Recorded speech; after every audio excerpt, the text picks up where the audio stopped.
Oh, hello. How are you? I'm good. How are you? I'm great. Hi. Hey. I just wanted to say I was listening to a bit of that, and we hired Christine thinking she was gonna do the Love Actually cards, but she's not doing it. So, I mean, Family Stone is actually my favorite Christmas movie, but oh, I that's a know good everybody one. loves Love Actually. You So, can't get enough of Claire Danes on Christmas. Come on. I mean, or Rachel McAdams, Swoon. So, especially like kind of messed up, needing some help figuring things out, Rachel McAdams. Anyway, I digress. Hello, you two. Hello. Hello. So, Kate, Maureen, Kate. Hi. Nice to meet you. Thank you so much for being on with us today. I'm super Yeah, pumped to talk to you. my pleasure. My pleasure. I'm excited And too. she's rocking the Dawn Staley shirt. That's super I saw cool. that. I thought you'd like that, and I Awesome. thought you'd appreciate this coffee mug as well. It is just coffee, not whiskey. Okay. I like that it could be something different. That's cool. Probably whiskey. Right now, just coffee. All right, so you just did another podcast I with did. dudes. What With what some was dudes. We were just breaking down the talking Sixers' sports? underwhelming season thus far. Ooh, it's a tough one. Give us some hope, Kate. Give us some hope. I got you, boys. Here we go. Let's talk about You're it. bringing the hope on this Christmas. Yep. So you're gonna be spending Christmas in Beantown, Celtics, Sixers, yeah? The team will be. I will be spending it here Oh, with my dog, Nice. and I'm so overwhelmingly excited to be alone on Christmas. My oh, wife is flying back to California on Sunday to be with her family. But yes, the team is there. But it is a national exclusive, which means oh, ABC or ESPN. I forget which has it. Okay. So there's a handful of those this season. So I'll be okay. watching in my pajamas. So I have to ask, what kind of dog do you have? That is a great question. For Christmas, I got myself the dog DNA test, so I'm still waiting to know. Oh, But cool. she's a rescue mutt, mostly pit bull. We're guessing like 50 to 60% pitty. But there's some other things in her. So her name's Piper. She's the love of my life, and my wife knows this. We've had her for 5 years. She's 10 now.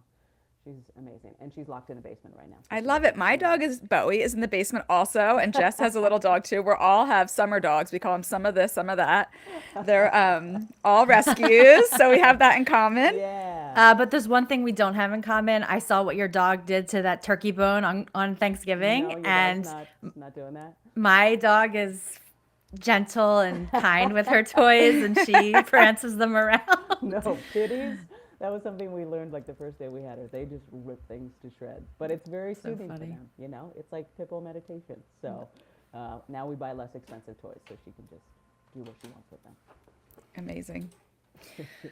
Well, one thing I wanted to ask you off the bat, as a California girl growing up, what was your impression of Philly? The whole, you know, diehard fan base, the grease in the polls. Like, was that what you had in mind when you came out here? Yeah, And has yeah, it it lived was. up to the billing? That's the key. It was what I expected, and it has, and it feels like I've come home because I was always that crazy gal out in California with people saying, "Girl, just chill. Like, what's?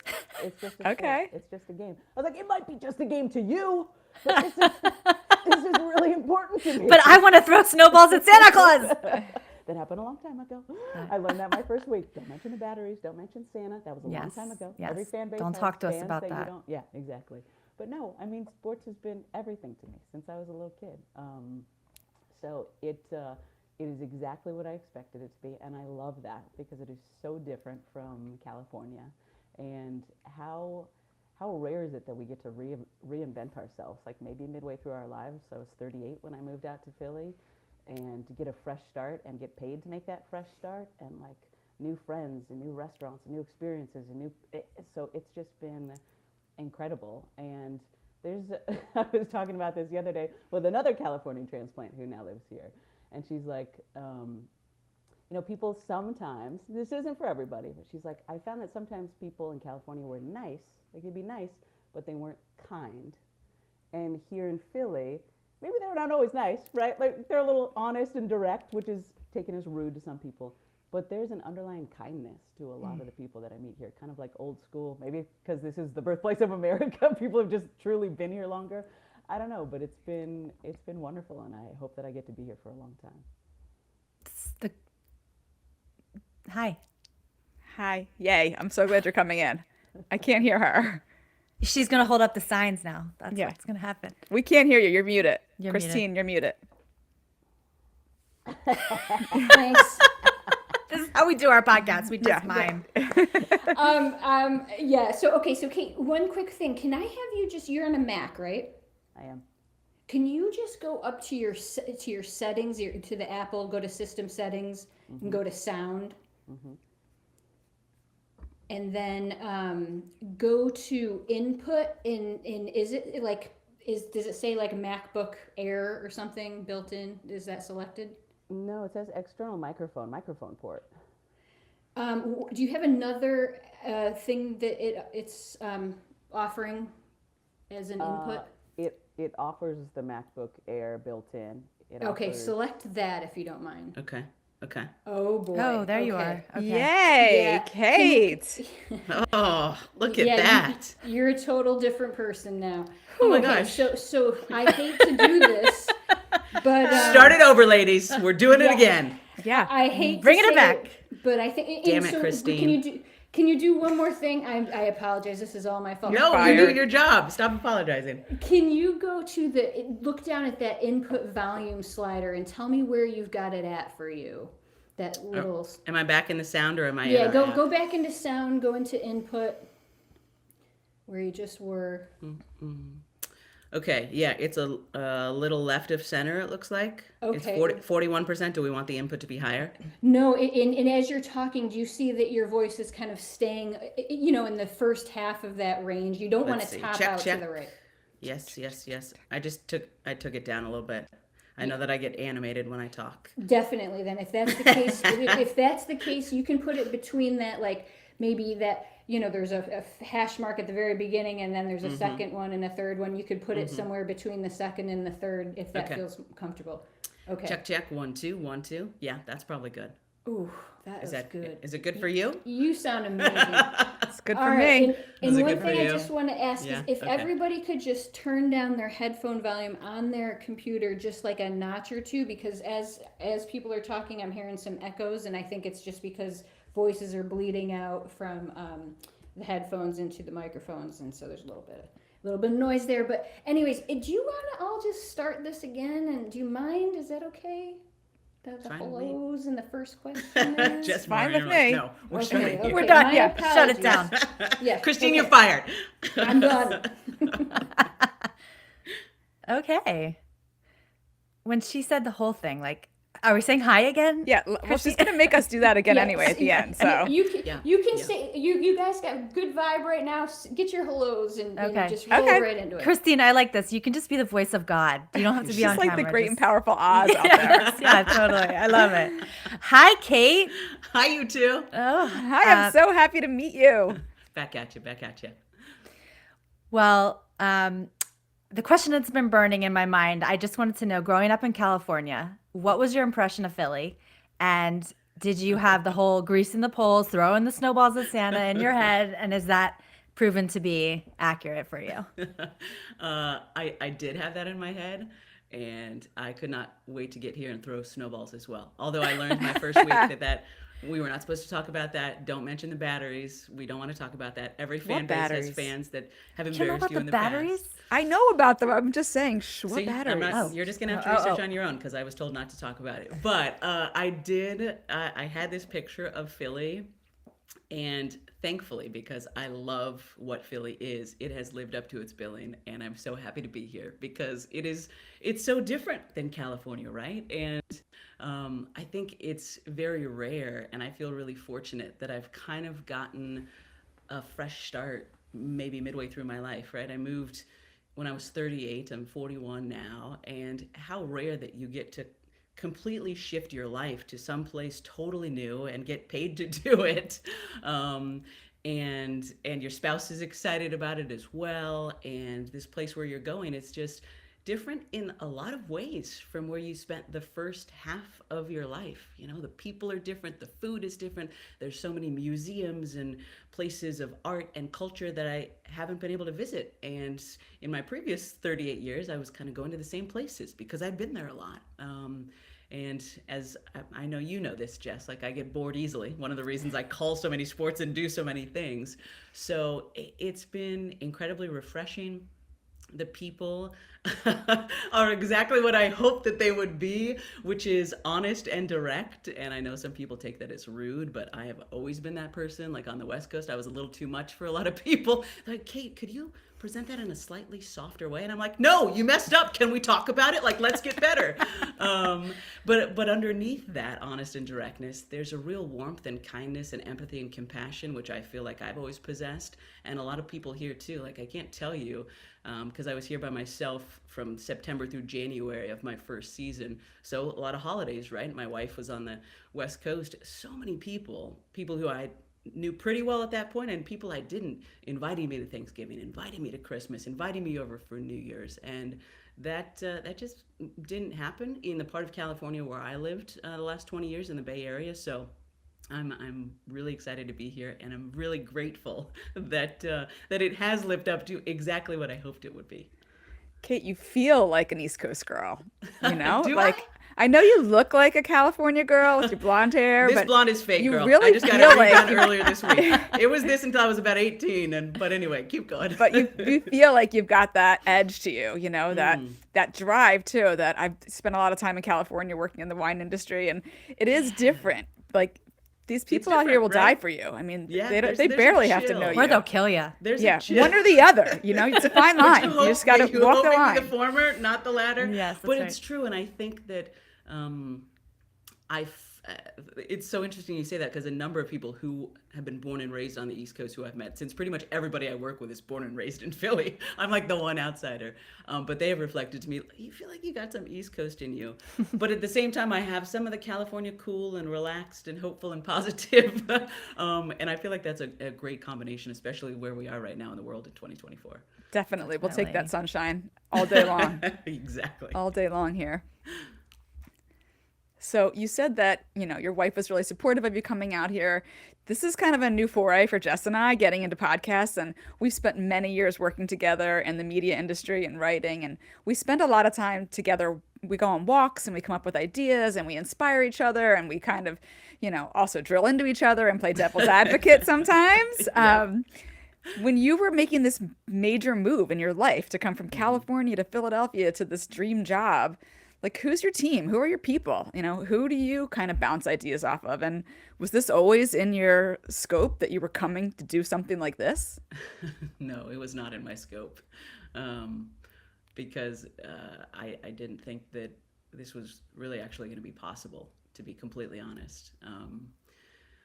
There's a lot of things that go into it. First and foremost, I had to be ready for this opportunity and have the skills and be prepared and have earned it, and probably even more than that, because when you are new and different, regardless of if it's because you're a woman, any of the different, whatever makes you new and different in that job, regardless of industry, you have to be ready for a whole lot more than if it was just another person taking that job who looked and sounded like the people who'd had it before, because there's going to be a lot of blowback on you. There's probably going to be a lot of pushback against the people who hired you. So yeah, it was not something I expected, because I wasn't sure that a company like NBC, a team like the Sixers, would be willing to take what a lot of people on the outside saw as a risk, thinking outside the box with a hire in me.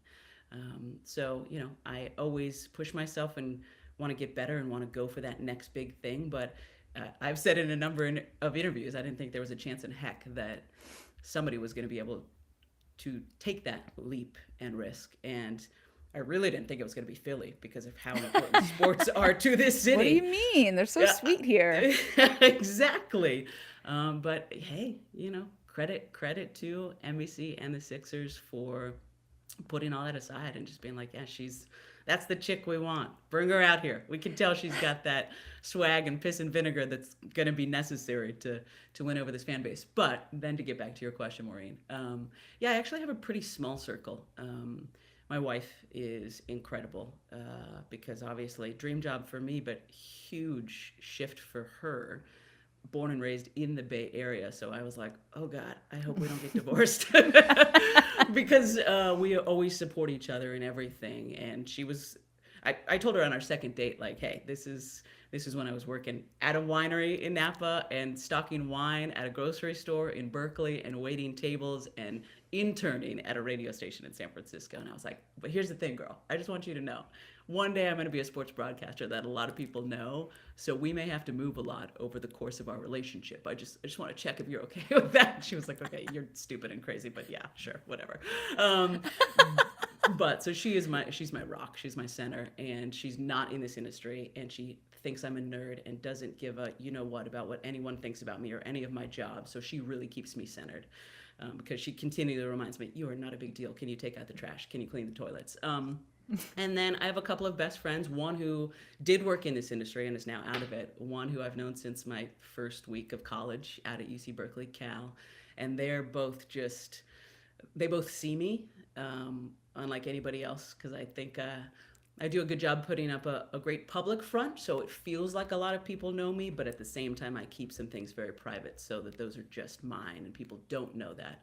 But these two people do, and they know when I need a kick in the pants. They know when I need a virtual hug. So it's just, that's pretty much my core right there. And then I have a couple of mentors as well, that I reach out to when needed. But I try to keep my circle pretty small. And they've been there for me every time I've needed them. And I'm really grateful for them. So, Kate, you alluded to coming to Philly, getting the opportunity. You were replacing a beloved figure. Mark Zumoff is a legend here. And I remember when, I listen to a lot of sports talk radio, and I remember when it was announced that you were going to replace him, and you didn't know how Philly was going to react, and they loved it. There was I don't remember there being any You're lying, Jess. No, I would tell you. I Let remember. me show you my DMs, girl. Hey, that's between you and whomever. Let me show you an email I got yesterday. Hey, anyway. I got some I could show you too. But tell the story about the the hiring process, the opportunity, how you went through it, and when you found out. Yeah, so Mark Zumoff, legend out here, born and raised in North Philly, right? Philly guy, born and raised a Sixers fan, is a reporter and host for a number of years, and then steps into the play-by-play job, holds it for 27 years, so no pressure to whoever was taking over for him. He retires, writes a beautiful letter to fans everywhere. I'm stepping away. It's been an incredible ride. And I remember reading it out in California and saying some words I can't repeat on this podcast because we're not an explicit rating, but like, oh man, whatever friggin' idiot tries to take over for this guy is an idiot. And then the next day my agents called and were like, hey, we don't know if you saw, but Mark Zumoff has retired. We think you should apply. That's not what they sound like, but I thought I would just replay that like that. And I was like, yeah, sure. I mean, what do we have to lose, right? The worst you can get is a no. And when you work in this industry long enough, you just know that you're going to get a ton of no's in order to get to your yes. Yeah.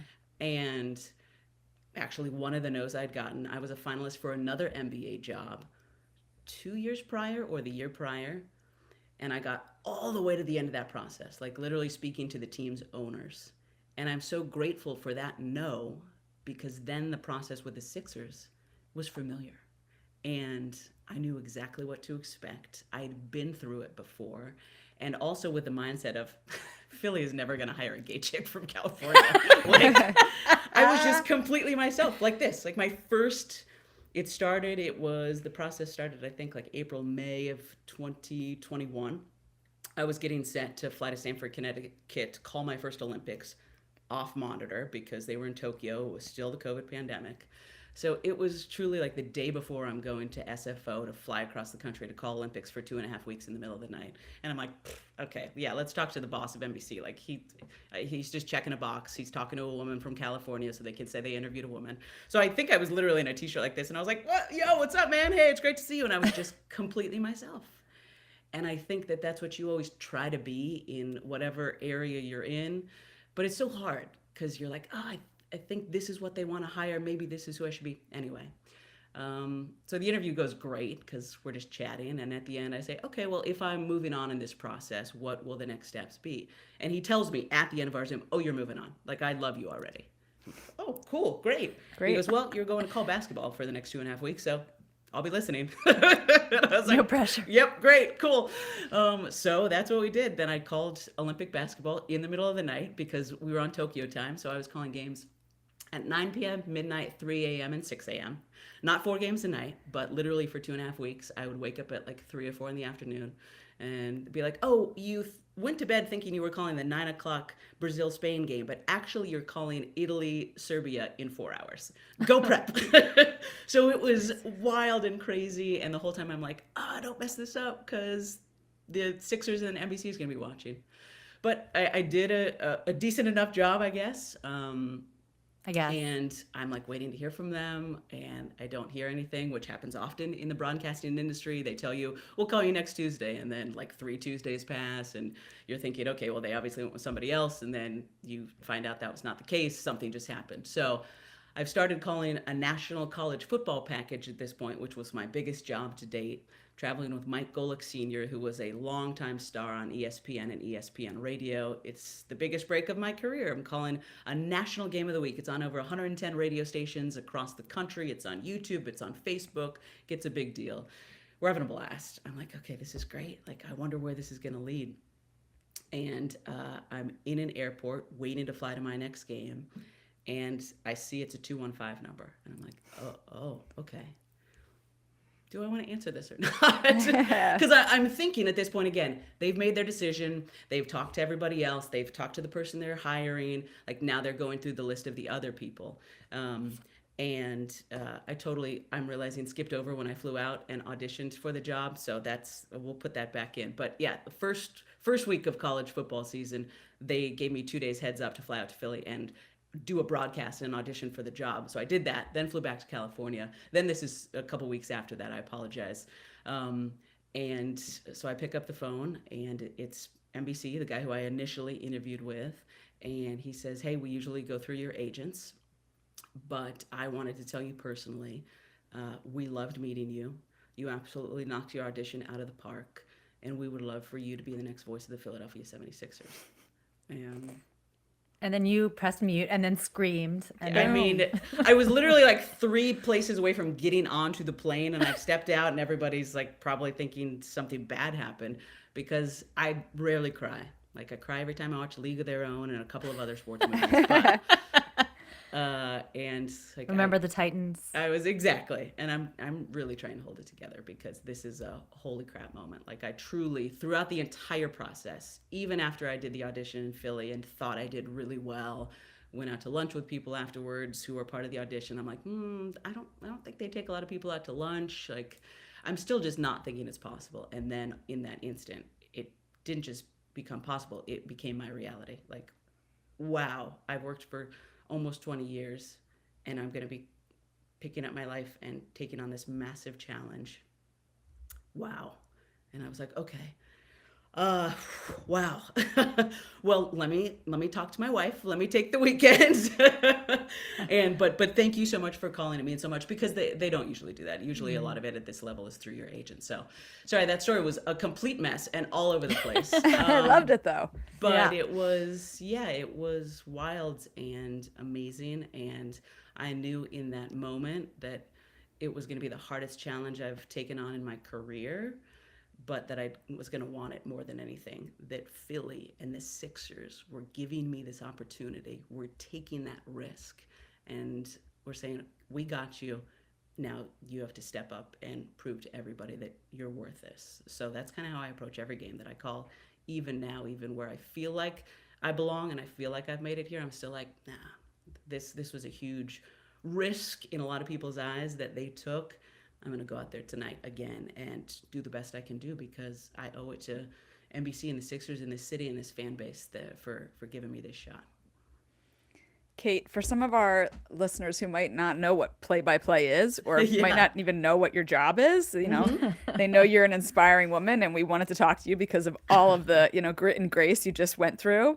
But can you give us like a little piece of a play-by-play? Like I know you have to make it up when you're recording for Madden, but maybe you can give our listeners a little bit of what you do. Like what is this actual job that you have? Yeah. So play-by-play is calling each play in whatever sport it is I'm calling. So there's always a play-by-play announcer. You may know. I'll throw out some names: Al Michaels, Kevin Harlan, Ian Eagle. Trying to think, Pat Summerall back in the day. But we are the who, the what, the where, and the when. So Tyrese Maxey dribbling up the left side of the court. He's gonna step inside to the elbow. He'll pull up and hits the mid-range jumper. So the who, the what, the where, and then the analyst of whatever sport it is comes in and is the why and the how. Why was that such a big shot? How were they able to make that play happen? Well, did you see how Tyrese just created a little space by extending that right arm, and then he stepped back? So that's what the analyst does. So I'm really just calling what I see. The play-by-play announcers, imagine if you were a blind person wanting to understand what was happening on the court or the field at that time. That's my job. Now in TV, I'm a little less descriptive because you have the pictures. But if I was doing it on radio, I would explain it to the level of detail where if you were blind, you would be able to imagine exactly what was happening, where it was happening, the sights, the sounds, the smells, everything. So that's what I do. And basketball is the main one now with the Sixers, but I also do Seattle Seahawks, which is an NFL football team. Preseason, I call their preseason games on the TV out in Seattle in August. And I'm, as you mentioned, Maureen, doing some video game stuff now. Madden NFL, which is the most popular football game in the United States when it comes to video games. So I hope I explained that. How'd I do? Definitely awesome. And Jess was saying when we were talking about interviewing you, she was saying she feels like you guys are all really good friends already, and you live in her house between the Sixers being in season and her kids playing Madden. So now for those. I have two teenage boys, so you're literally like, you live here. You're like part of our family over here. Oh, that's awesome. Well, but that's so. Thanks actually for bringing that up, Jess, because that is another part of this. Because when you are a play-by-play announcer for a team like I am now for the Sixers, or if you're in a video game, I'm calling what I see. I'm breaking down the plays. But you also know that you are a part of people's families if they are that level of a fan. So let them get to know you. Show your humor and your personality. Bring out your partner, your analyst's personality, because there's going to be seasons or nights where your team is not playing well, kind of like the Sixers this season. Everything bad that could happen has happened. Injuries, losses. So why are they going to watch if it's not the star players? Well, make them just want to listen to you guys talk for a couple of hours. Those were always my favorite broadcasters growing up, where it just felt like I was sitting on the sofa with a couple of my best sports friends, drinking a coffee or a beer, whatever, and just talking about the game together. And that's what I try to also exude when I'm broadcasting. I'm calling the game, but there's inside jokes, and we're teasing each other, and we're having a good time because maybe the game's not going well, so why else am I going to keep watching and listening to you? Yeah. Jess and I are best sports friends. Yeah? No. No. She couldn't believe when I told her. I don't know how many years into our friendship, Maureen, did I tell you? I made some, I don't know if I was wearing like a Eagles shirt or something like that. And she's like, "You're a sports fan?" I mean, I'm not just a sports fan. I'm like a psychotic, rabid maniac. And she like, kept it under wraps. She definitely buried the lead on that one. I had no idea it was coming.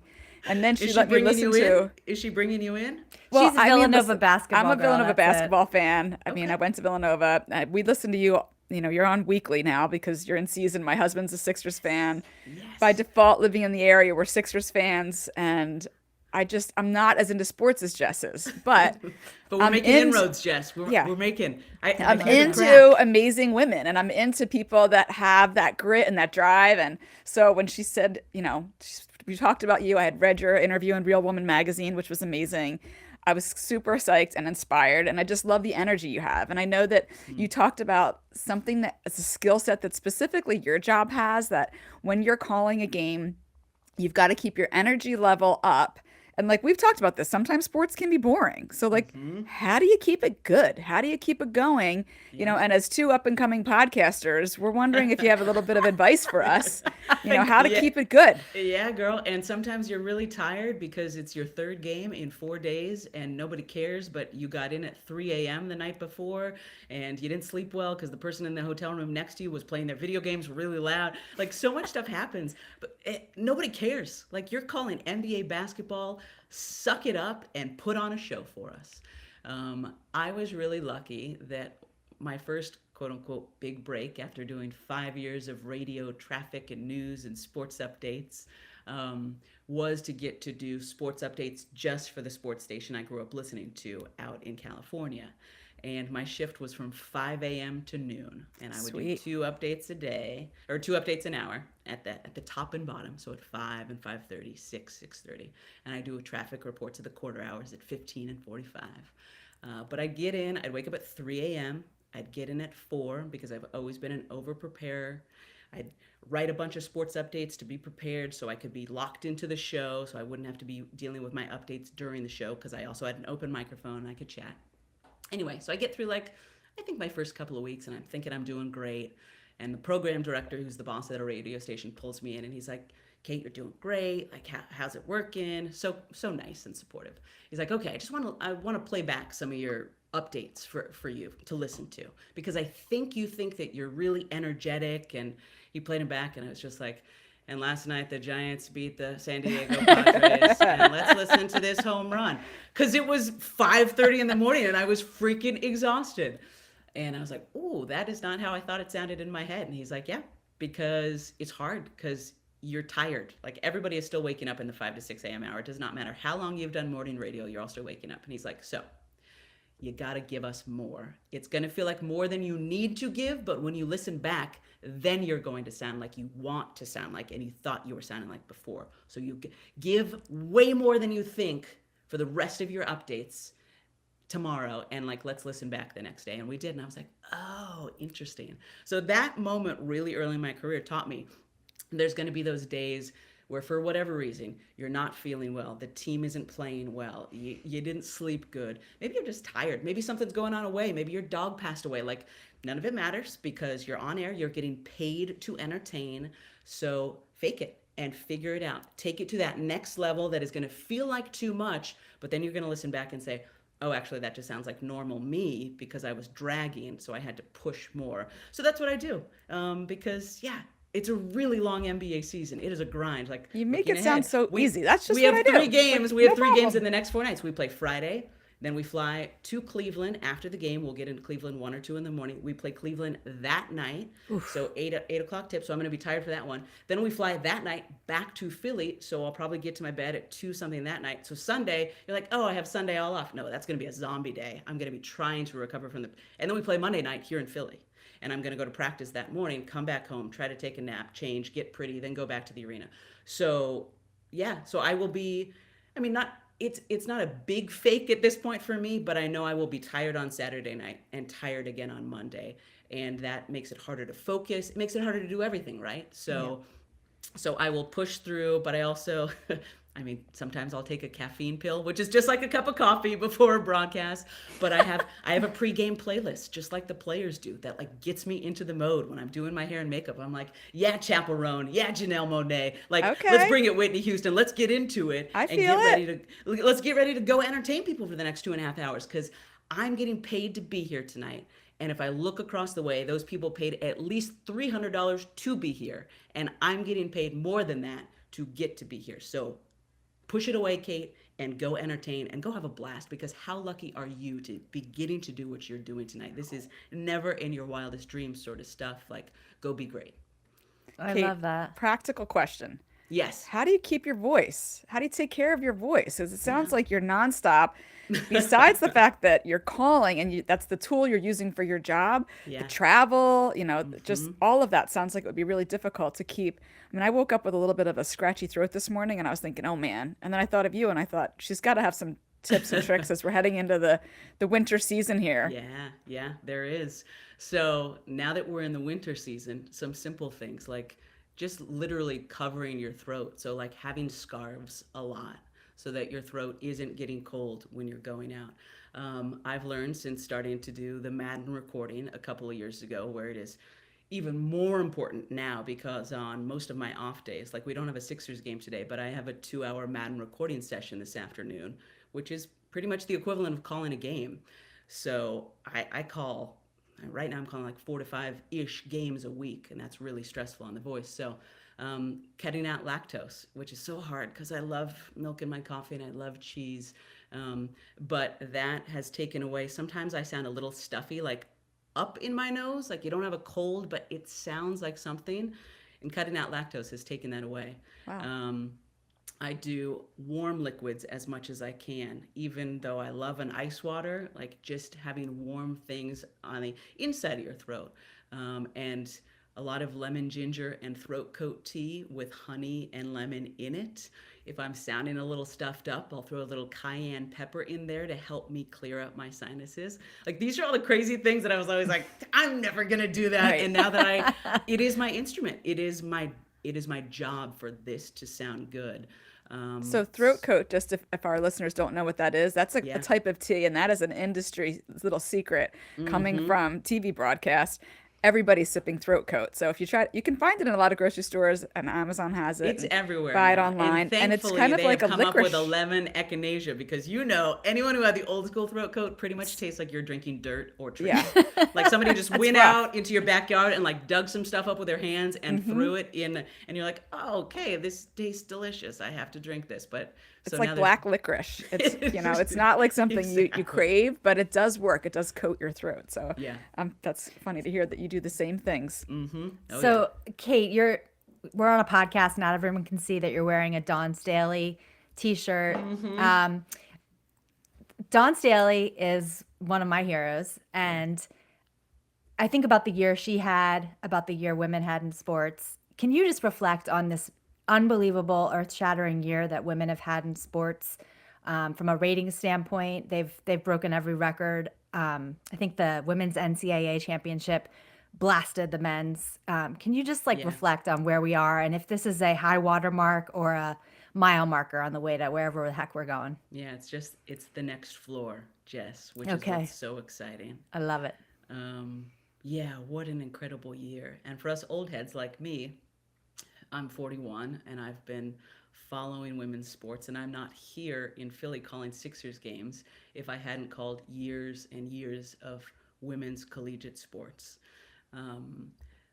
It's been a long time coming, but anybody who's been a part of something like that, where you know what you're doing is great, and you know if you just keep pushing and getting better in every aspect, that eventually other people are going to figure it out and you're going to become the thing.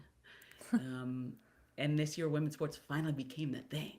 But the great thing is people like Dawn and so many of my mentors, they were the ones who created the foundation upon which last year leapt off of.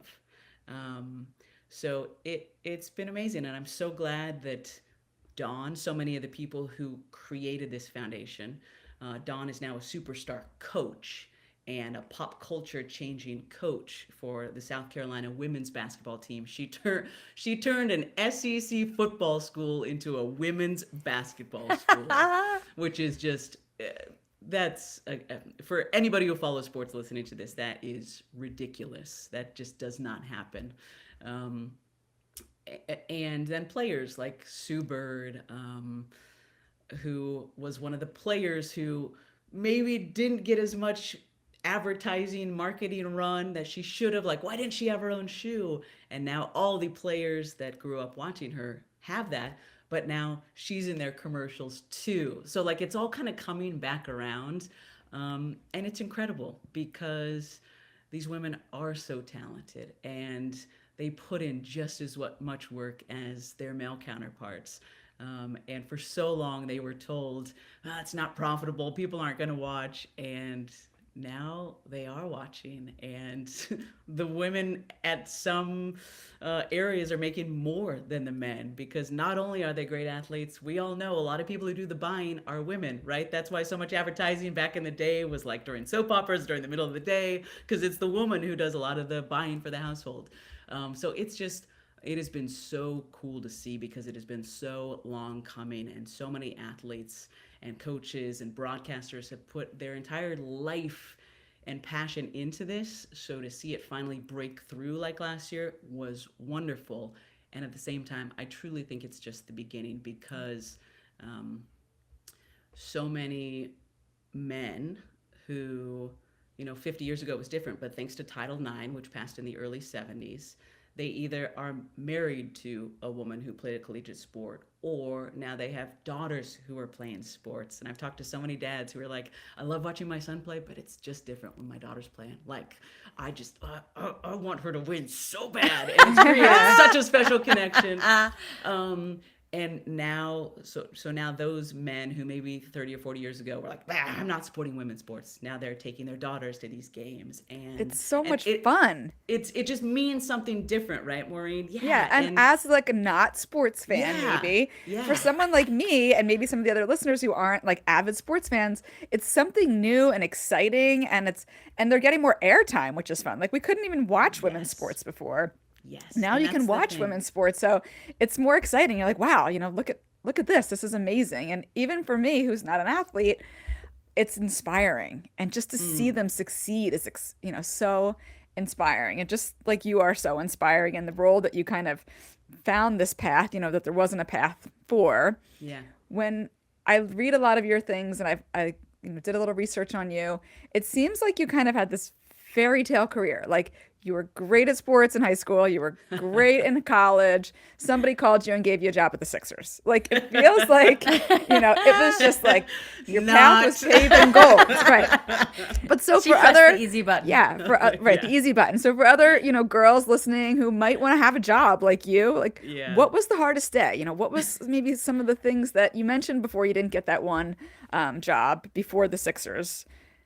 Maybe you can tell us, like, about that fall or that failure, and how you got yourself back Maureen, up. Which one, girl? I like it. I like it. See, which one? It's not all just, roses and butterflies and Kate's go to my world. LinkedIn page and look at the 30 broadcasting jobs I had before I got to Philly.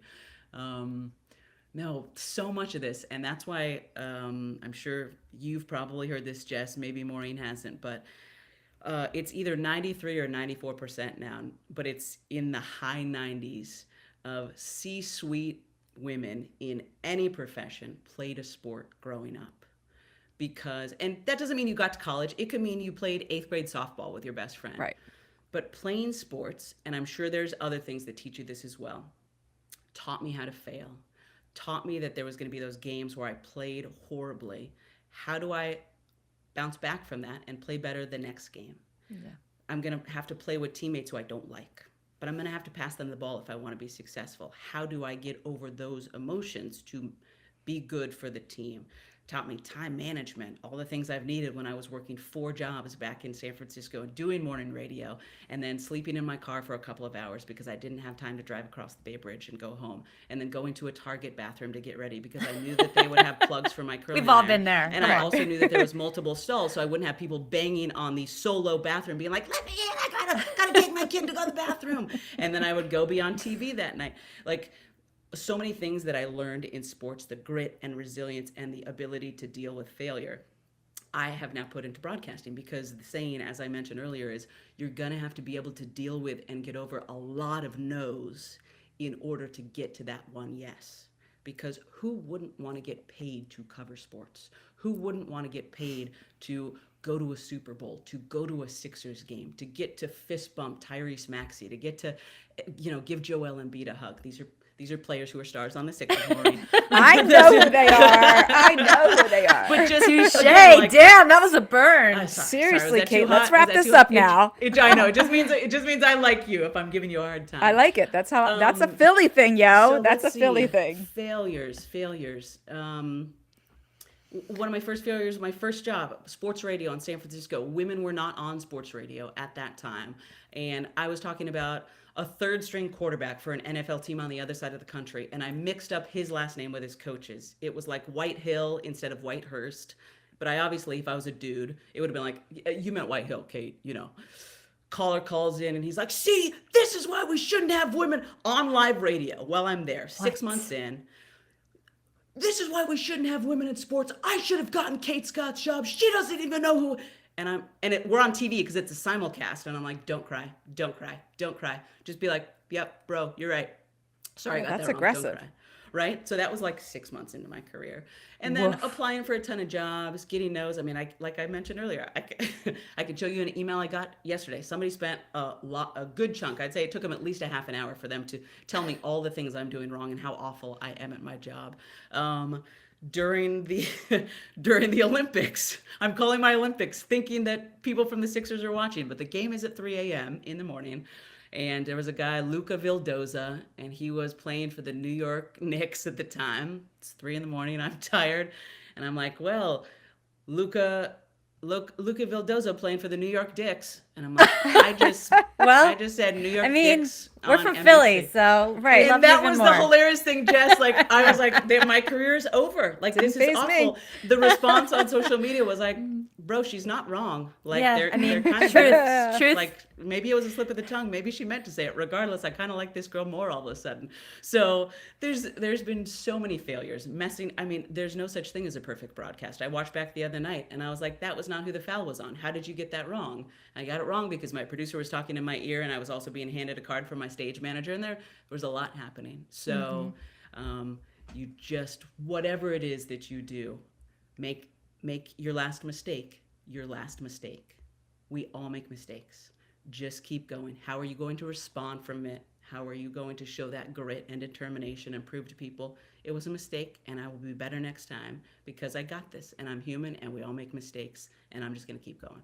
Well, we don't know what you're talking about. We've never made mistakes. So. Right. I mean, obviously you two haven't, but I'm just trying to use myself as an example. Well, I think that brings us to a really good part. We wanted to ask you just a couple of questions as we wrap it up here. You just gave us a lot of really good advice in that last piece, but what's the best piece of advice you've ever been given? Oh, gosh. I'm old girl. Best piece. I guess I'll just come back to like my favorite saying because I have gotten so much advice.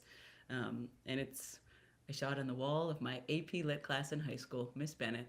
And we're still in touch, which is so cool. And it's just little by little, one walks far. It's a Peruvian proverb, very similar to, right, there's no elevator to success. But I remember when I was 21 and had a little reel after completing a couple of broadcasting courses in college, I was like, I'm going to be on ESPN next year. Like, just wait, world. Here I come. I'm 41. I've yet to call anything for ESPN. But I call NBA basketball for a living. I've called National Hockey League games. I've called NFL football and college football. I've covered an Olympics and a World Cup. I'm now in the most popular video game in the United States. So ESPN, is obviously missing out on something. But I say all that because you just have to do it one day and step at a time, regardless of what industry you're in. There's going to be those outliers in every industry where they're either a genius and they just break through at 22 or 23. And you have to try not to be jealous and compare yourself to them. There's going to be those people, because life isn't fair, who have a connection in the industry, a parent, a sibling, whatever, that gives them that leg up. They went to the school that is a feeder into that industry that is going to give them a leg up.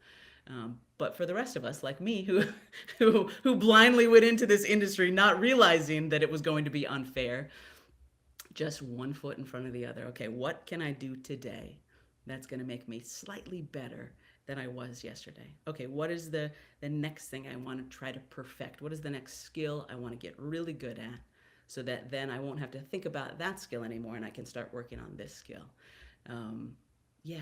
I have had so many jobs and worked for so many different teams and broadcasters, and I've been all over the country, and it took me a lot of little steps to get here to Philly. So I think that was probably the best advice, and I keep coming back to it because I'm very impatient. I always think I should be to that next thing. But then I realized that it takes a lot of little steps to curate all the knowledge and skills I need to be prepared for that big thing that I think I'm ready for, but I maybe wasn't quite yet. So I just have to keep walking each and every day. I have a feeling you're ready. You're ready for the Yeah. next thing. You seem ready. I've taken Jess, a lot I of don't know steps about you, for but too, I cannot so wait to see what it is. I can't wait to see what the next thing is for you. thank I don't you. know if there's any other advice you want to share with us or our listeners as we're wrapping out here. I just loved getting a chance to get to know you a little bit better. I know those listening can't see, but she's got this killer setup behind her with all these awards, and an Emmy, I think, is back there. An Emmy, some Oh, Sports geez. Yeah, Illustrated. I had that in the bathroom. My wife actually curated my office experience Well, because she she's did a an great interior job. designer, and I had that in the bathroom. And she's like, "No, we're putting your Emmy up there on the shelf." But It looks You amazing. had it in the bathroom? I mean, I'm not the person who likes showing off the things. This is not why I have been a broadcaster. I do it because I love it and I Right. love challenging myself. So But I you're don't. good at it. Well, thank you. But the other advice is just be you and have fun. And it sounds so simple, but you two know, especially working in media. Like you're always like, oh no, I need to look or sound like this on air. But the more friends I talk to in every industry, it's so hard to do that. But I just keep coming back to they hired me. They didn't hire somebody else. And they hired me when I was 100% me. So be you and have fun, because how lucky are we that we are alive today and that we're getting to have this wonderful conversation with each other. And when you're having fun, the people around you start to have fun as well. And that's been reflected to me too. Like, man, the team is not playing well right now. Everybody is hurt. But you two sound like you're having fun. And that makes me want to keep watching. And I try to, again, one of my favorite things, one of my love languages is making other people happy.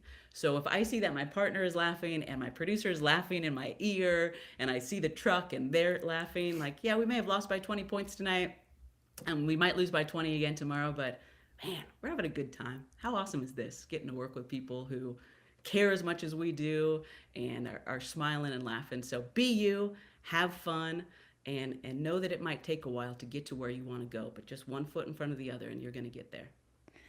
Be you and have fun. Thank I you love so that. much, Kate Scott. Thank you for being with us. We can't wait to see what's next for you.